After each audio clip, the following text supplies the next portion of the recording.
وحدہ والصلاة والسلام على من لا نبی بعد اما بعد قال اللہ تعالی فی کلام المجید والفرقان الحمید الا ان اولیاء اللہ لا خوف علیہم ولا هم يحزنون وقال اللہ تعالی فی شان حبیبہ ان اللہ وملائکتہ یصلون علی النبی یا ایہا الذین آمنوا صلوا علیہ وسلموا تسلیما۔ محبت کے ساتھ درود پاک کا نذرانہ پیش کیجیے، پڑھیے الصلاۃ والسلام علیک یا سیدی یا رسول اللہ وعلی آلک واصحابک یا سیدی یا حبیب اللہ۔ الصلاۃ والسلام علیک یا سیدی یا رسول اللہ وعلی آلک واصحابک یا سیدی یا حبیب اللہ۔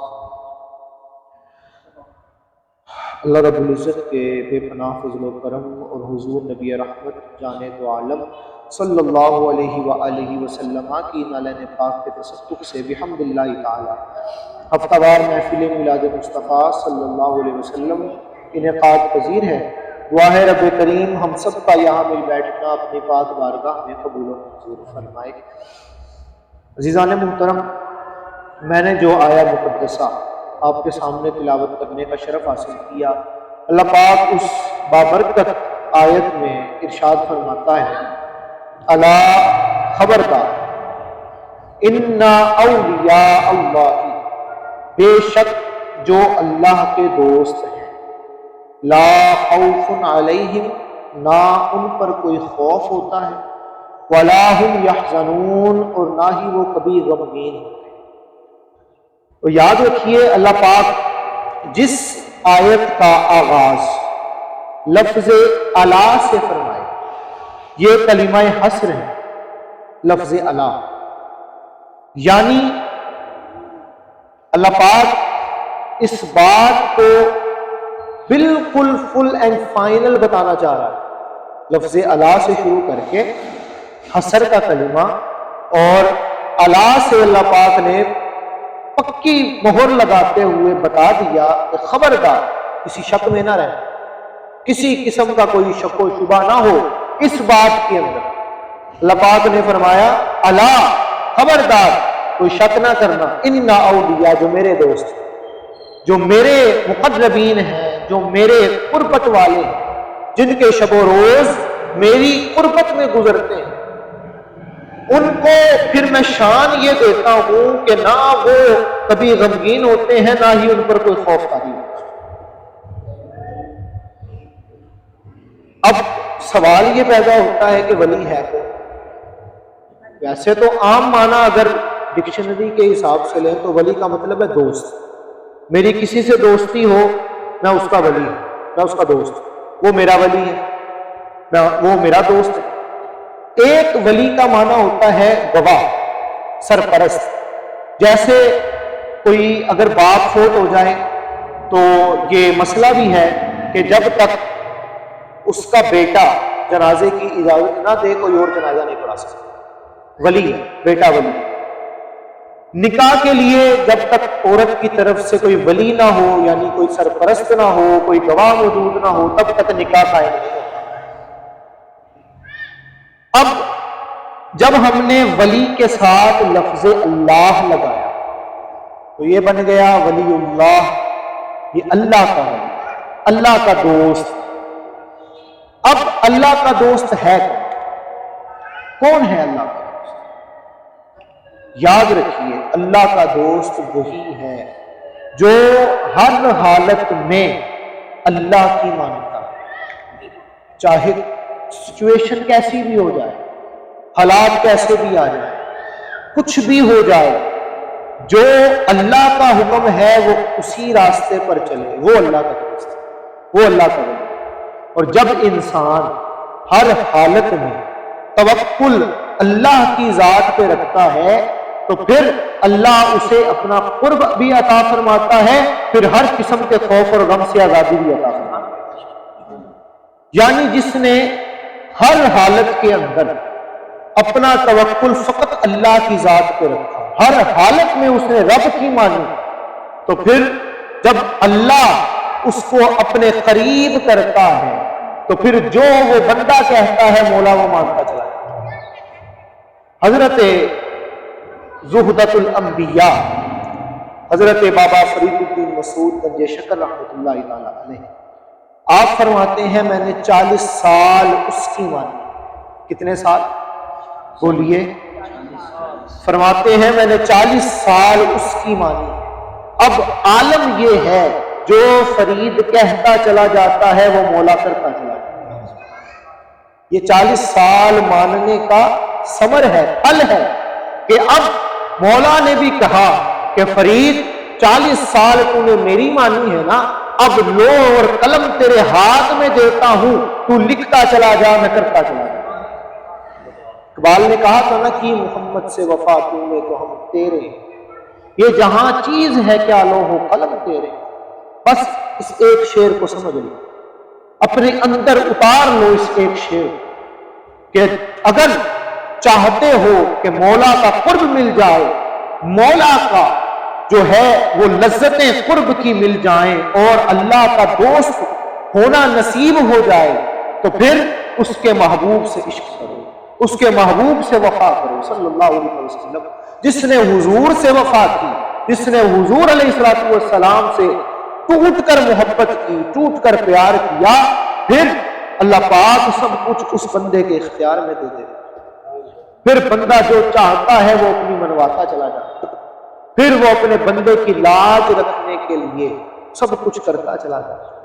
سیدنا صدیق اکبر رضی اللہ تعالیٰ عنہ، حضور علیہ السلام نے لقب عطا کیا، بلکہ اللہ کی طرف سے لقب آیا صدیق اکبر کا، یہ سب سے بڑے سچ بولنے والے ہیں۔ ایک غزوہ سے واپس آ رہے تھے تو راستے میں ایک خاتون کھڑی تھی، اس کے شوہر اور اس کے بچے، وہ سب غزوہ میں شریک تھے۔ اب صحابہ آ رہے تھے، اس کے شوہر شہید ہو چکے تھے، وہ ہر صحابی سے پوچھتی تھی کیا میرے شوہر زندہ ہے؟ وہ آ رہے ہیں، جو صحابی جس سے پوچھتی وہ صحابی کہتے نہیں وہ شہید ہو چکے ہیں، رونے لگ جاتے۔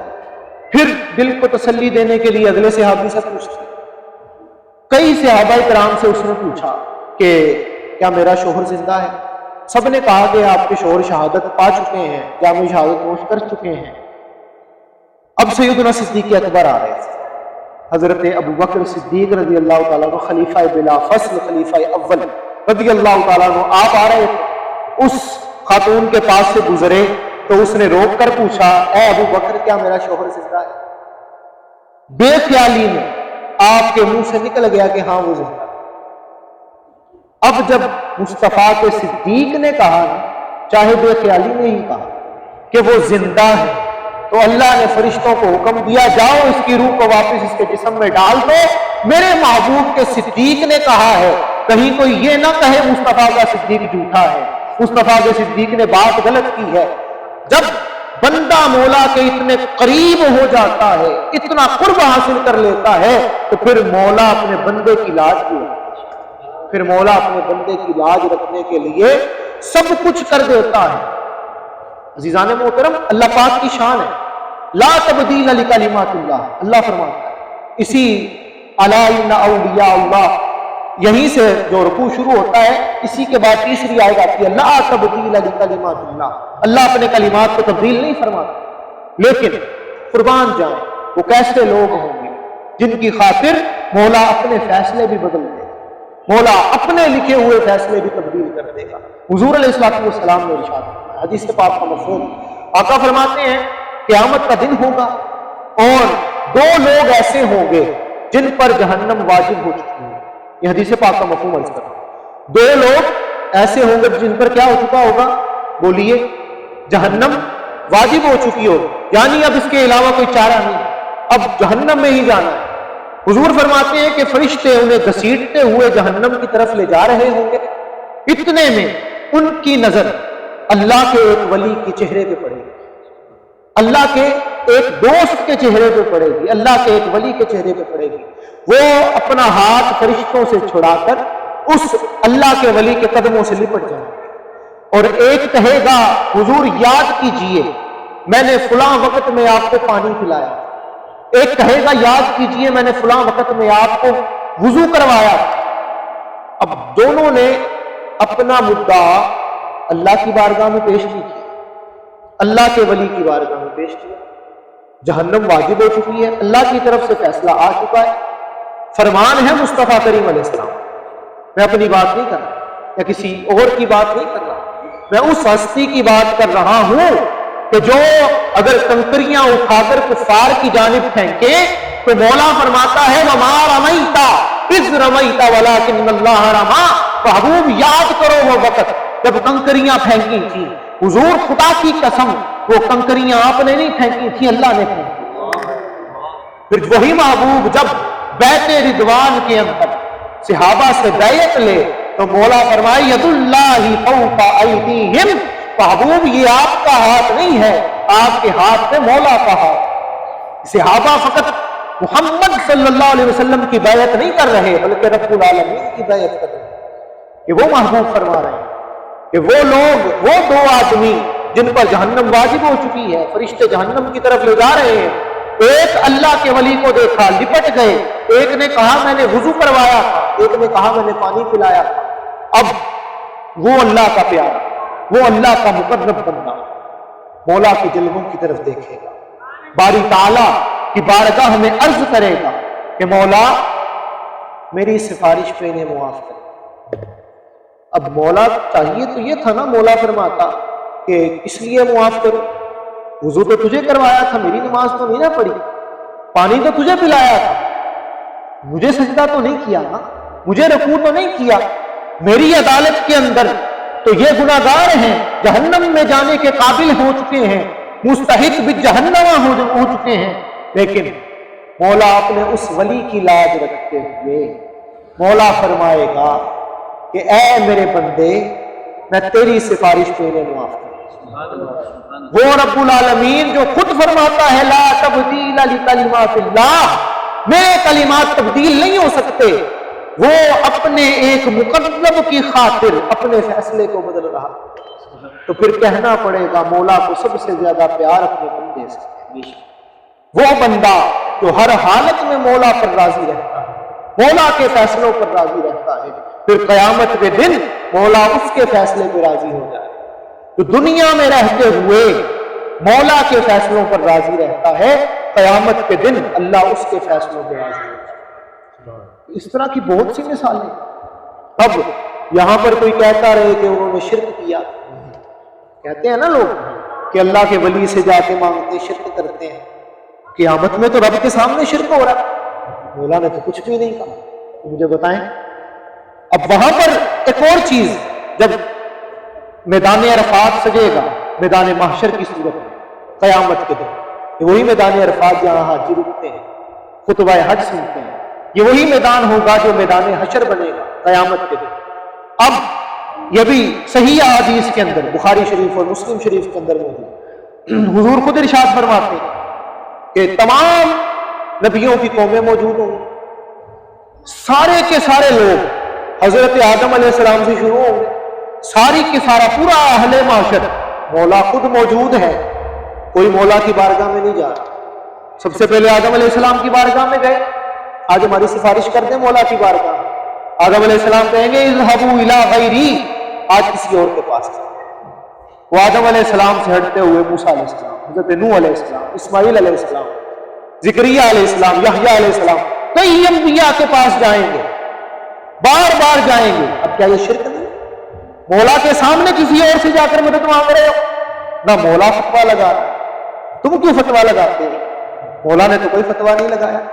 میدان حشر کے اندر مولا کا محبوب غیب دان نبی فرما رہا یہ ہو رہا ہوگا، اور ہر نبی کہے گا اذهبوا الى غیری، آج کسی اور کے پاس جاؤ، آج کسی اور کے پاس جاؤ۔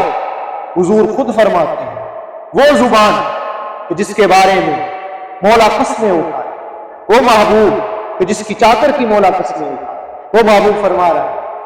آقا فرماتے ہیں کہ ساری امتیں اکٹھی ہو کر میرے پاس آ جائیں، لیکن حضور یہ نہیں کہیں گے اذهبوا الى غیری، آقا فرمائیں گے انا لہا، آج میرے پاس آ گیا، آج میں سفارش کروں گا۔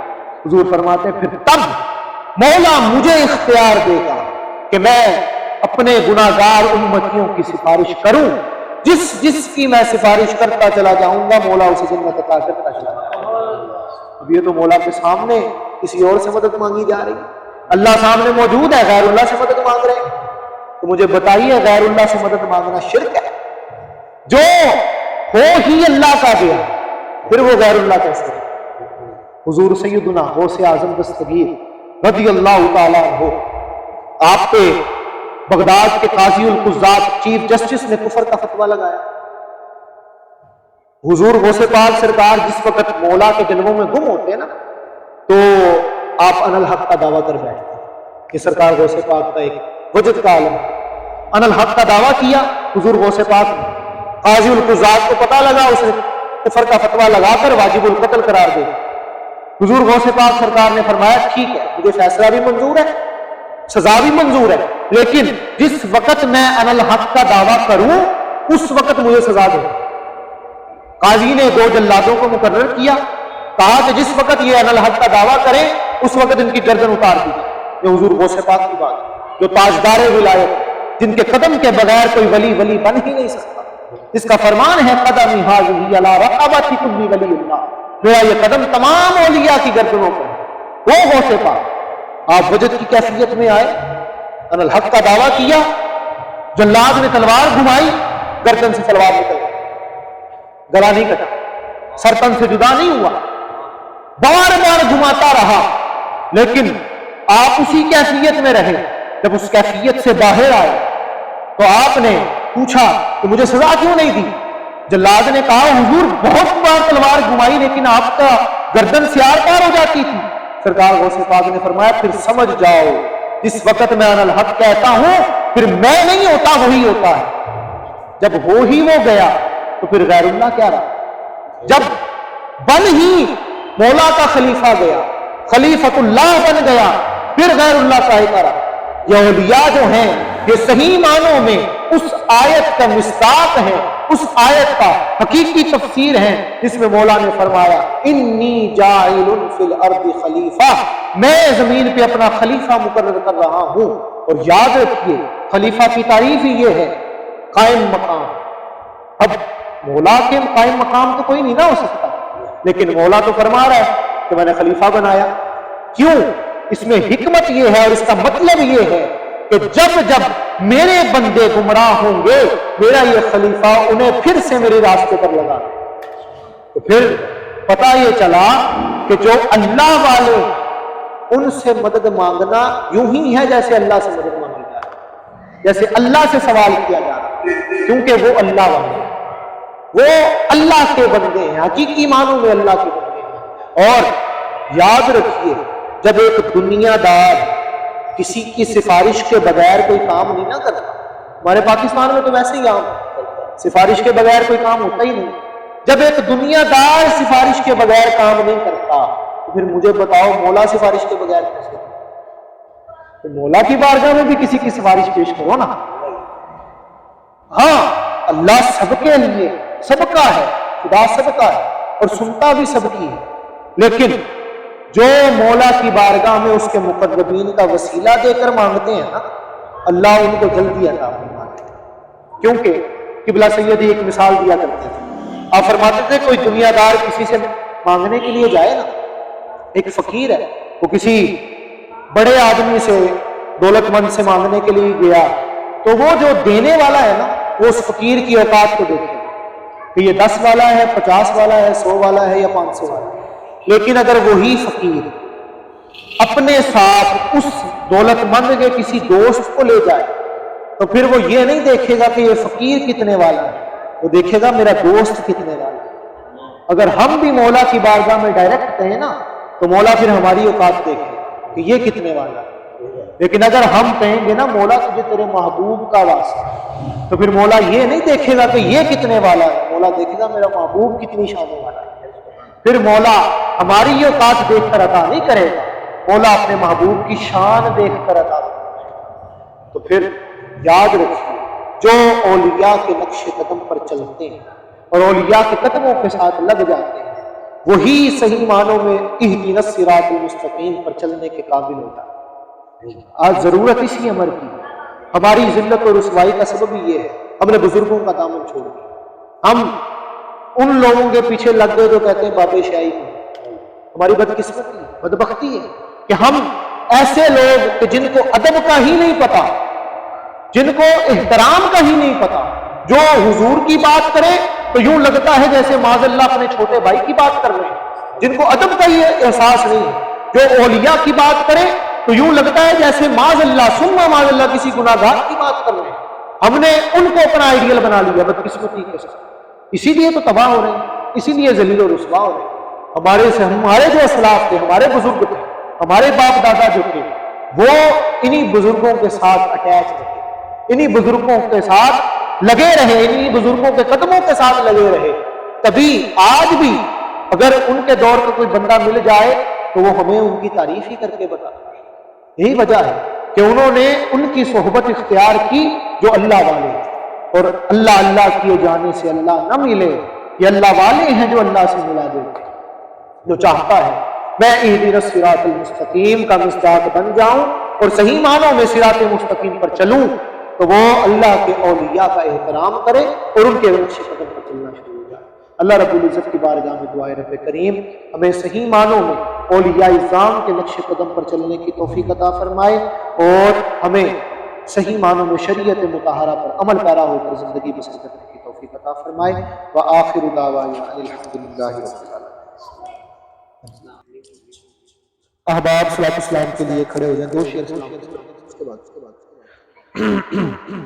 مصطفیٰ جان رحمت لاکھوں سلام شمع بز میں ہدایت پہ لاکھوں جس سوہانی گھڑی چمکا طیبہ کا چاند، جس سوہانی گھڑی چمکا طیبہ کا چاند، اس دل افروز ساعت پہ لاکھوں سلام، مصطفیٰ جان رحمت پہ لاکھوں سلام، جمائے پہ لاکھوں سلام، سیدہ ظاہرہ طیبہ طاہرہ، سیدہ ظاہرہ طیبہ طاہرہ، جان احمد کی راحت پہ لاکھوں سلام، مصطفیٰ جان رحمت پہ لاکھوں سلام، شمع بز میں ہدایت پہ لاکھوں سلام، غوث اعظم امام التقیٰ والنقیٰ، غوث اعظم امام التقیٰ والنقیٰ، جلوائے شان قدرت پہ لاکھوں سلام، مصطفیٰ جان رحمت پہ لاکھوں سلام۔ بسم اللہ الرحمن الرحیم، اللہم صلی علی سیدنا مولانا محمد وبارک وسلم علیہ۔ اے اللہ العالمین، اول سے لے کر آخر تک تلاوت کلام پاک سے لے کر ہدیہ درود و اسلام تک جو پڑھے پڑھا مولا اس پر اپنی بارگاہ پہ قسمہ قبول و منظور عطا فرما۔ اے اللہ العالمین، اس کا ثواب آقا کریم حضرت محمد مصطفیٰ احمد مجتبیٰ والی دو جہاں سرور کون لا مکان آپ صلی اللہ علیہ وسلم کی خدمت دے ہدیتاً تحفتاً تبرکاً اجراً عاجلاً پیش کرنے قبول فرما۔ آپ صلی اللہ علیہ وسلم کے کفائے جمیع الانبیاء شہداء صالحین تبع تابعین صحابہ کرام ازواج مطہرات آل پاک لاب پاک صحابیات مولا کریم آپ صلی اللہ علیہ وسلم کی تمام امت کی بارگاہ پیش کرنے قبول عطا فرما۔ اے اللہ العالمین اس کا ثواب حضرت آدم کو لے کے ہم تک جو مومنین مومنات مسلمین مسلمات آیت ایمان کی دنیا فانی کو جا کے سب میں خدمت پیش کرنے قبول فرما۔ اے اللہ العالمین اس کا ثواب آقا کریم صلی اللہ علیہ وسلم دے امتی جنہوں پیچھے ہاتھ اٹھا کے دعا کرنے والا کوئی نہیں، مولا انہوں نے بارگاہ پیش کرنے قبول فرما۔ اے اللہ العالمین اپنے پیارے محبوب کریم صلی اللہ علیہ وسلم کے تزاویہ اور بڑھایا بھی حاضرین مجلس سے عزیز و قربا والدین میں سے بہن بھائیوں میں سے جو اس دنیا فانی کو جا چکے ہیں سب دیاں روحان پکانے قبول فرما۔ اے اللہ العالمین تیرے عاجز بندے ہیں گناہگار ہیں، مولا ساڈے اٹھے ہوئے ہاں دی لاج رکھیں یا رب العالمین۔ حاضرین مجلس سے مولا کریم جو بھی خواہشیں میں دلی راضی پوری عطا فرمائیں۔ اے اللہ جائز حاجات کی پوری عطا فرمائیں۔ اے اللہ جو ساڈے لیے بہتر ہے عطا فرما، مولا جو بہتر نہیں مولا اس کا خیال بھی دل میں پیدا نہ فرما۔ اے اللہ العالمین جڑے لوگ مقروض دے اللہ انہوں نے قرضے اتار دے یا رب العالمین غیبی خزانیاں کی مدد کا فرما دے۔ اے اللہ العالمین جڑے لوگ کاروبار کی وجہ سے پریشان ہیں مولا کی بہتر جانا ان پریشانیوں دور کا فرما دے۔ اے اللہ العالمین جڑے بچے بچیاں کی شادیاں کی وجہ سے پریشان ہیں مولا انہوں نے آسانیاں کا فرما۔ اے اللہ العالمین جڑے بیمار نے کراں اچھنے ہسپتالاں اچھنے مولا کریم کی بہتر جاننا جتھے جتھے بھی کوئی بیمار ہے مولا شفا کاملہ عاجلہ عطا فرما۔ اے اللہ اسی عاجز تے گناہگار بندے ہیں تیرے مولا تیرا در چھڑ کے کس در پہ جائیے۔ اے اللہ العالمین تو کریم ہے تیرا محبوب کریم ہے۔ اے ارحم الراحمین اے ارحم الراحمین اے ارحم الراحمین یا ربنا یا ربنا یا ربنا۔ یا اللہ ساڈے دعاواں نوں قبول عطا فرما۔ اے اللہ ساڈیاں دعاواں نوں قبول عطا فرما۔ اے اللہ ساڈیاں دعاواں نوں قبول عطا فرما۔ اے اللہ العالمین کا یاسف صاحب تیری بارگاہ حاضر ہوئے یا رب العالمین انہیں سفر آسان عطا فرما۔ اے اللہ انہوں نے باخیر وفیت واپس اپنے گھر اپنے بچیاں کیا یا رب العالمین اپنے پیارے محبوب کریم صلی اللہ علیہ وسلم کے تفاعل یا اللہ ساڈے سارے انہوں اپنے گھر پر واس عطا فرما۔ یا اللہ اپنے گھر کی زیارت عطا فرما۔ اے اللہ در اکبر حضور نبی کریم صلی اللہ علیہ وسلم کے در کی حاضری عطا فرما۔ اے اللہ العالمین مسجد نبی زیارت عطا فرما۔ اے اللہ العالمین تمام صحابہ کرام کی زیارت عطا فرما۔ اے اللہ العالمین جنت کی بچی آنا جانا نصیب فرما۔ اے اللہ العالمین سفر کے معاملات آسان فرما دے۔ یا اللہ تمام مشکلات پریشانیاں دور عطا فرما دے۔ الہی بحق محمد رسول دعا ہمیں گناہگاروں کی کر قبول، تڑپنے بڑکنے کی توفیق دے دے، دل مرتضیٰ رسول صدیق دے دے۔ حق پرستوں کی اگر تو نقین دل دے تانا دیں گے بک کے مسلم کا خدا نہیں کوئی۔ یا رسول اللہ انظر حالنا یا حبیب اللہ اسمع قالنا اننا فی بحر امورت الحجہ سہل لنا اشکالنا صلی اللہ علیہ وسلم محمد وعلی آلہ وصحبہ اجمعین۔